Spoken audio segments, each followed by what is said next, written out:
All right, so in my overview of B, my B section of my DVDs, I said next we would do C to D. I'm looking at it now and realizing that we're gonna do C to F because I have done actually no C to G. So G would be the next one we start with. But yes, I have looked at all the DVDs that I have in here. And I don't have much left, obviously, after upgrading the Blu-ray and whatnot. But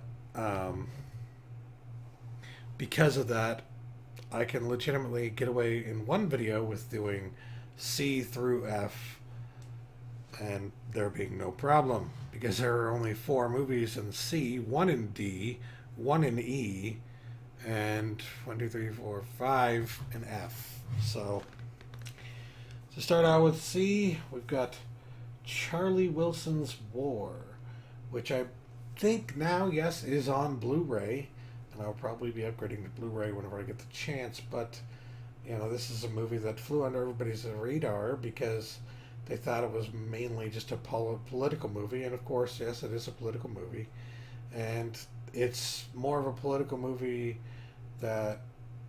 Uh, Supports, I guess you could say, a conservative point of view, which a lot of moviegoers and a lot of Hollywood types and whatnot don't particularly like or agree with. But regardless of the political message in this movie, the acting on display in this, and just the way it's shot and the way that it's written is fucking phenomenal. Poor Philip Seymour Hoffman, I wish he was still with us. This is one of his finest roles. By far, bar none, one of his finest roles in cinematic history. And if you have not seen it yet and you call yourself a Philip Seymour Hoffman fan, you need to fucking see this. So, yes. We'll be picking it up on Blu ray when I get the chance. Oh, fuck. Next up is Chasing Amy. Even if I do eventually pick this up on Blu-ray, which I probably won't because the Blu-ray transfer is kind of crappy, I'm probably going to hold on to this one anyways because it's a Criterion Collection release. And it has a nice little insert. As you can see, special features that you probably I don't remember if you can get them on Blu-ray or not, but I'm pretty sure you can't. So yeah, I have elected to just hold on to this one no matter what. Great Kevin Smith movie, probably his best movie, honestly, and absolutely love it. I know you're seeing a red light from my Blue Yeti microphone, and you're like, what the heck is that? Sorry. Coneheads. I will do a double check on this one. I don't know if it's on Blu-ray, but this is one of my favorites from my childhood, and so of course I had to pick it up on DVD, and of course I have it and watch it every year or two. I would say probably it's one of those movies where I just revisit it every year or two. Coneheads. Cover coming soon, which usually means no release date, which means it's not been released yet. At least not in America. Finally come to the last of the C movies that I had. This is another one that I picked up from Big Lots for between $2 and $3. Curse of the Jade Scorpion. I believe this is actually the only Woody Allen movie that I own right now. I would like to change that and get some of the Blu-rays of his earlier works like Annie Hall at some point. But for now, this is it. Curse of the Jade Scorpion. Because believe it or not, it was the first Woody Allen movie I ever saw, and I actually liked it. And maybe it's a little dry, maybe it's not his best work, but it's still pretty good. And for like $2 to $3, I was like, sure, I really like this cover, I like this artwork. Why not? On to the only movie I have in the D section. Detroit Rock City, which is kind of a callback to all those movies from like the late 70s, early 80s, late 80s, mid 80s, really, that were focused on Generation X growing up and getting through high school and whatnot, and how they were reacting to everything, and the generation before them, even to a certain extent. It's a great movie. I love it. I do not think that it's on Blu-ray. In fact, let me check the last one as well. I meant to do that. Curse of Jade Scorpion is not on Blu-ray yet. Detroit Rock City is not even... They can't even find it. Can't even find it in the freaking database. So that's a big no. Guess I'll be holding on to this one. It's not in the best shape, but what are you going to do? It's just a DVD. It's got a lot of features as well. More than 15 minutes of deleted scenes, 3 multiple angle features, learn to play rock and roll all night on the guitar, 3 feature-length commentaries. 3 commentaries on this sucker. One from all 4 original members of KISS. One from director Adam Rifkin, who I believe went on to do some interesting stuff. And one from Cast and Crew. Cast and Crew. 2 music videos, original theatrical trailer, filmographies, and more. And there are even DVD-ROM features. I mean, Jesus. This is from when DVD was really hot. So it was really starting to become a thing. So they started putting all these special features on there, just like, you gotta get this, man. And yeah, a lot of special features on there I'm gonna have to check out eventually. I'm especially actually interested in hearing what KISS had to say about the movie. Next up, this one is not in a case because the case it was in I sold, or traded rather. I traded it away for a $5 credit for a Blu-ray at Best Buy when they were doing their trade and save thing, which they stopped doing this year, sadly. But while they were doing that, I saved this from that set because I realized that didn't have to have it. I knew the way that they do those things, the way that they did the trade and save thing, they don't check the boxes. You could actually technically take a fake DVD case in there. I'm sure somebody has. At the time, you could actually take a fake DVD case in there that make it look real. You know, maybe print out some artwork for it. Maybe even put like a blank DVD-R in there or something like that, or a blank CD-R or something that feels like it has some weight to it. So that when they grab it, it's like, yep, there's a DVD in there. They don't even look. They don't even look in the case. They just assume that the DVD is in there, and they give you the $5 coupon. So that's why I picked up Ernest Scared Stupid out of the case. It had what did it have? It had Ernest Goes to Camp and Ernest Goes to Jail, both on one disc, and then it had this one on its own. So I was like, you know what?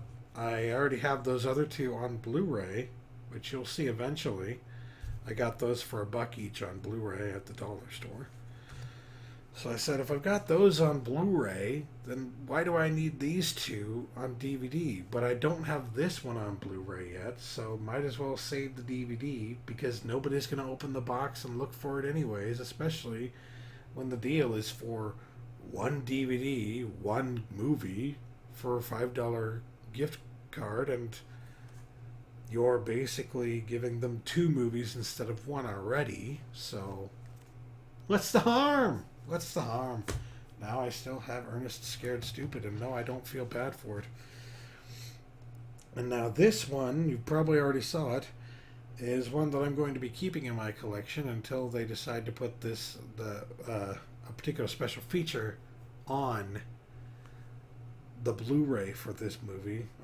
Maybe if they do a new re-release of the Blu-ray, they've already re-released it a couple times on Blu-ray, and they still don't have the special feature, which is the one reason I'm keeping this DVD.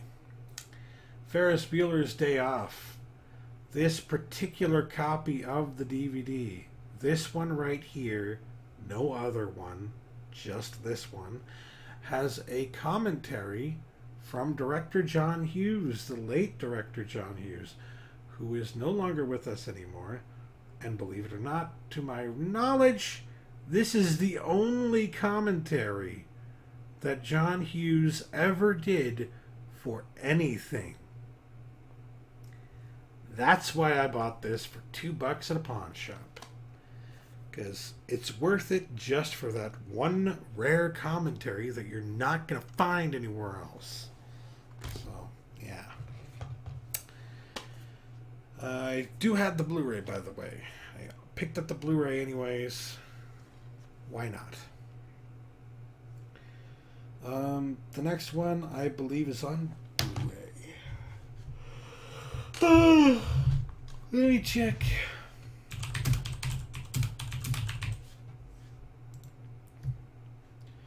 It says no release date, but I swear this is on Blu-ray, and if it's not, then whatever. For love of the game, you may know I'm a big baseball guy. I'm a baseball buff. I'm into baseball. And this is one of my favorite baseball movies. It's quite entertaining. It shows a pitcher going through the struggles and trials and tribulations of getting the perfect game, which is a very hard feat to come by.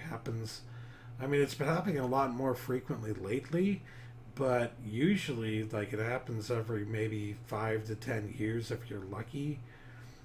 It used to be something only a handful of pitchers had ever done. Now I'd say there's like 20 or so pitchers out there that have ever pitched a perfect game, something like that. So it's a pretty rare, magnificent of a feat, basically. And as he's pitching this game, you kind of see flashbacks of his past and his life, and he's just kind of going through everything in his life and trying to figure out where he goes next after this, after his career is over. And it's just a fantastic movie that, believe it or not, was directed by Sam Raimi. Yeah, the same guy who did Evil Dead 2, and Army of Darkness, and the Spider-Man trilogy, for that matter. Also did For Love of the Game, which is a stark difference from everything else he's ever fucking done. And it's still really good. Next three are not good movies. Wait a minute, I have one of these. Uno más.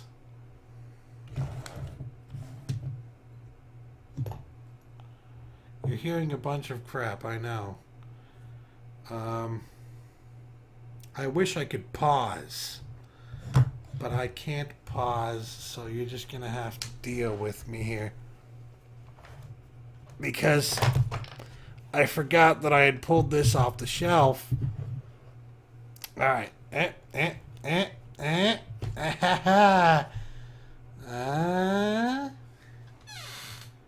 Problem solved. Alright, next up. Friday.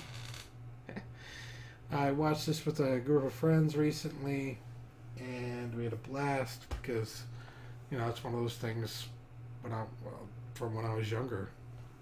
And it's an infinitely quotable movie. It's probably the best movie that Ice Cube has ever done. And one of Chris Tucker's best movies ever, too.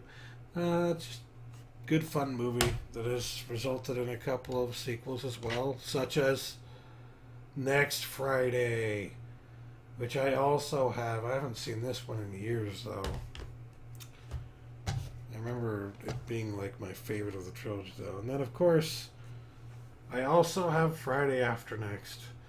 Their attempt at a Christmas movie / third movie in the series.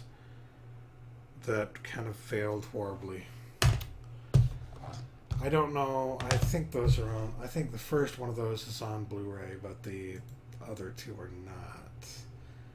I will, just for the hell of it, I'll check on those.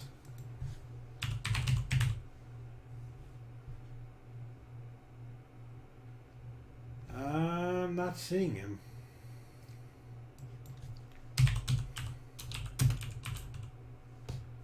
Wait a minute. They have box art. It was released. Next Friday was released. Friday after next was not released. Alright, so just the first two. Can you blame them? The third one is the worst one. Anyways. Fun with Dick and Jane. A lot of people hated this movie. It was a remake of or reboot rather, reimagining of the original Fun with Dick and Jane movie. But this one focused more on the .com boom, kind of the tech boom that happened in the early 2000s. And I actually really loved that because, well, it speaks more to my generation. And I know it's just a personal thing, but because it speaks more to my generation, I was able to enjoy it a lot more. I was able to get more out of it, I felt like. And it was very humorous, very interesting. I liked it. Shoot me. Don't shoot me. But yeah. Deal with it. Is that one on Blu-ray? Oh my good God. That is just... If you thought this cover was bad, wait until you see the Blu-ray cover for this piece of crap. Oh my goodness. What the hell? There's no release date for it, but it looks like they do plan to put it out at some point. Maybe. I don't know. We'll see. But anyways, that's C through F. I'm going to go straight into G now.